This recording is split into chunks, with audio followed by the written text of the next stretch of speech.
नमस्कार विद्यार्थी मित्रांनो, आपण आजच्या व्हिडिओमध्ये 1.4 मधला क्वेश्चन नंबर 3 पाहत आहे. आता आपल्याला दिले काय बघा, दोन ट्रायंगल सिमिलर दिले, त्याच्यानंतर एरिया ऑफ एबीसी दिलाय तुम्हाला 80. हा पूर्ण ट्रायंगल एबीसी चा एरिया आहे. हा ट्रायंगल पीक्यूआर चा एरिया आहे 125. तर तुम्हाला फाइंड आउट करायचं, हा रेशो तुम्हाला काढायचा आहे.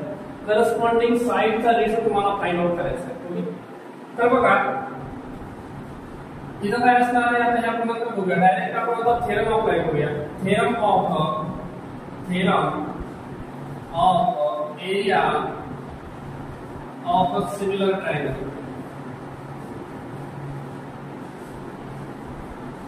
ओके, थेरम म्हणतो area of a triangle ABC upon area of a triangle PQR. दोन ट्रायंगलच्या एरियाचा रेशो हा इक्वल असतो करस्पॉन्डिंग साइडच्या स्क्वेअरच्या. म्हणजे AB आणि PQ ह्या दोन करस्पॉन्डिंग साइडची जोडी आहे. याचा स्क्वेअर करा, याचा स्क्वेअर करा. तर बघा आता आपण याची व्हॅल्यू टाकून देऊया.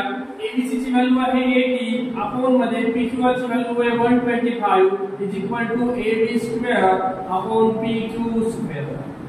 लेस करून घेऊया. याला आपण याला लेस केलं, दोघांना 5 ने लेस करूया. 5 1 चा 5 3 उरले, 5 6 चा 30, 5 2 चा 10 2 उरले, 5 5 चा 25 is equal to AB square upon PQ square.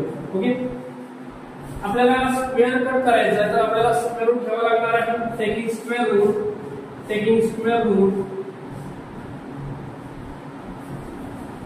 जर स्क्वेअर रूट घेतलं तर या साइडला 16 चं स्क्वेअर रूट येणार आहे 4 आणि 25 चं 5 is equal to AB upon मध्ये 8. ओके, तर सुरुवातीला आपल्याला या प्रकारे व्हॅल्यू फाइंड आउट करायला लागतील पूर्ण, आणि त्याच्यानंतर ह्या ऍक्टिव्हिटी मध्ये फिल करायला लागतील. आता इथे काय येणार, आपला ट्रायंगल PQR येणार आहे. AB अपॉन PQ आपला रेशो आला आहे 4 अपॉन 5. ओके, अशा प्रकारे हा क्वेश्चन आपल्याला सॉल्व्ह करायचा आहे. व्हिडिओ आवडला असेल तर लाईक आणि सबस्क्राईब करा.